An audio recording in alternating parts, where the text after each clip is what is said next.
大家好，今天是美西时间1月18日，欢迎收看第4期末尾读报，我是 Cherry。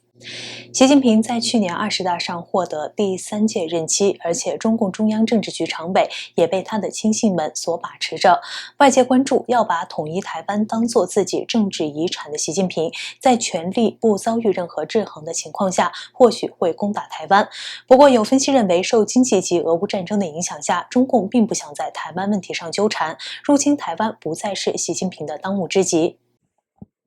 外媒读者网索纳编译报道，迪帕克·库马尔在 India Defense Review 撰文分析，中共不想在台湾问题上纠结有很多原因。首先，中共认为中国依然在发展经济，中国虽然在经济上取得了一定的成功，但仍未达到目标。中国经济自2016年增长7%以来呈现下降趋势，2020年至2022年中国的 GDP 增长率一直徘徊在不起眼的3%左右。国内受清零政策的影响下，更进一步加剧这种颓势。而且新冠仍然在中国的影响肆虐，各城市因中共突击放弃清零政策而使大量民众受感染甚至死亡，这也阻碍了中国的经济活动恢复。其次，中共也从俄乌冲突中吸取了教训。俄罗斯原本预期这次特别军事行动只会持续几周，但该行动到目前为止已持续了11个月，而且还看不到结束的迹象。相信中共也在俄罗斯的失败当中了解到，假如台湾得到美国和西方国家的支持，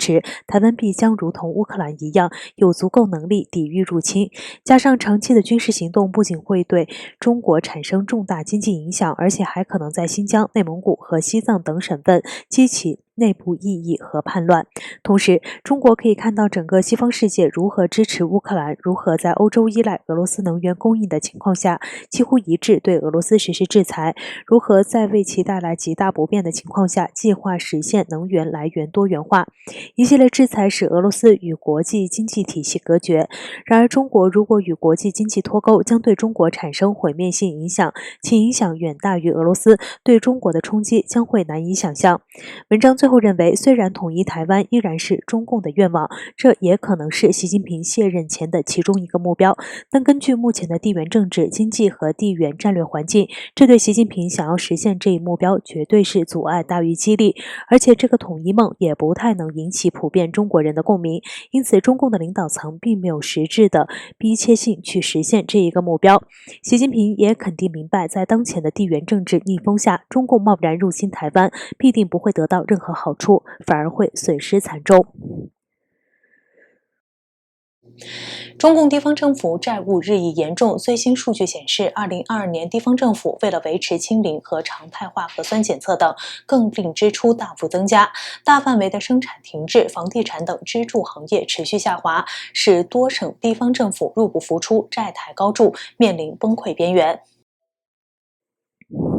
综合报道，根据中共官方的最新数据，截止2022年11月底，中共地方政府债务余额为35万亿元，相比2021年底的30.5万亿元增长了15%，相比2021年11月的30.2万亿元增长了16%，远远超过了2022年3%的 GDP 增速。去年前11个月，中共地方政府债券到期偿还本金高达2.71万亿元，仅利息支付就超过1万亿元。不过，鉴于中共官方数据一向不透明，因此中共地方政府实际债务情况极可能比公布的数据严重得多。去年前3个季度，中国31个省市中，包括多个经济大省在内的26个省的一般公共预算收入同比都下降，其中广东省同比下降8.6%，江苏省同比下降11%，浙江省收入同比下降5.3%，上海市和重庆市收入分别同比下降了12%。上海市在去年第2季度因当局实施严格清零风控政策，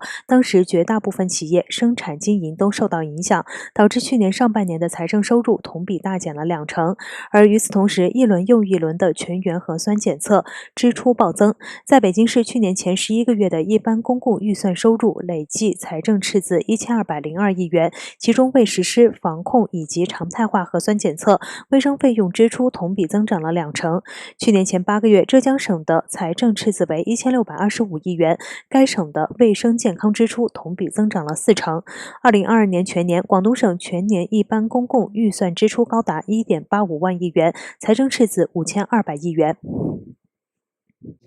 最新数据显示，2022年美中两国的贸易额有望创下纪录。尽管有关两国正在进行经济脱钩的讨论不绝于耳，研究美中贸易关系的专家认为，这表明美中之间存在选择性脱钩。美国之音1月18日报道，美国政府截止2022年11月的数据显示，在过去11个月里，美国向中国总出口1400多亿美元，进口4990亿多美元，总贸易额接近6395亿美元，有望创下两国贸易额的新高，或者至少非常接近。最终的报告要到2月7日发布。北京公布的全年贸易数据显示，2022年中美贸易额达到创纪录的7600亿美元。需要说明的是，这些贸易数据没有根据通货膨胀进行调整，这意味着更高的美元金额不见得可以转化为更多的货物出货量。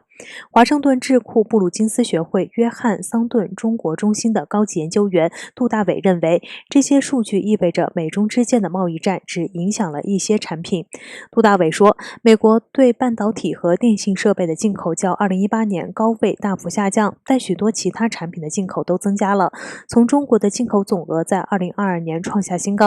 这位研究美中经济关系的知名专家说，受大流行病的持续影响，美国人购买了大量中国制造的产品，如家具、服装、健身器材、电脑及相关设备、电视机和其他家用电器。他说，迄今为止发生的事情可以被描述为选择性脱钩。与此同时，拜登政府除了延续川普政府时期对中国产品加征的关税，也与中共展开了科技战，通过出口管制等限制措施阻止中共获得半导体等关键性的技术。针对美中两国在打科技战的同时，是否也能在其他领域保持非常强劲的贸易关系的问题，在世界银行以及美国财政部都任职过的杜大伟说，他的本能反应是肯定的。他说，这是基于经济效率。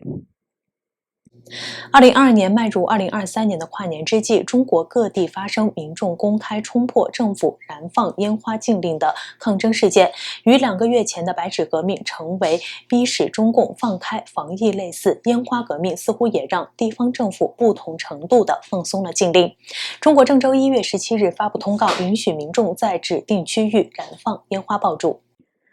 据河南官媒大河报18日报道，郑州当局颁布郑州市人民政府关于加强2023年春节期间烟花爆竹安全管理的通告，宣布除商场、车站等禁放区域，民众能在中原区、二七区、金水区、管城回族区、惠济区行政区域和郑东新区、郑州经济技术开发区、郑州高新技术产业开发区管理区域内燃放烟火爆竹。该通告还提醒，除了表定列出的时间，还有重污染天气期间，其他一律禁止燃放烟火。受到疫情、禁燃令等因素影响，中国烟火爆竹业生意惨淡。河南省烟花爆竹行业协会会长、一家烟火爆竹公司的负责人梁国斌坦言，看到通告后的心情如春去春又回，自己已经委托朋友在湖南的仓库备500多万的货，能够满足新密惠济区、中原区、高新区，且每天持续运送到郑州。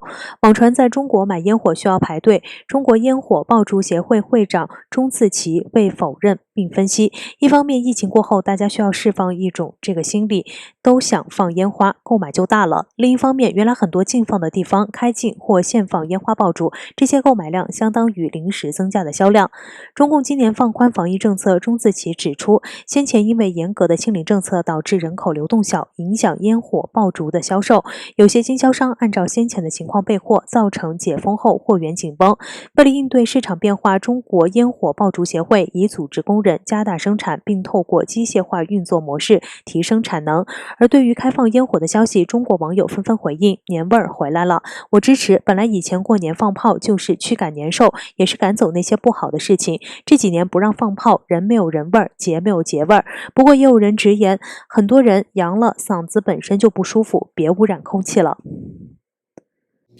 好了，以上是本期万维读报的全部内容，感谢大家的收看，我是 Cherry。如果你喜欢我们的节目，欢迎您点赞和转发我们的视频，我们下期节目再会。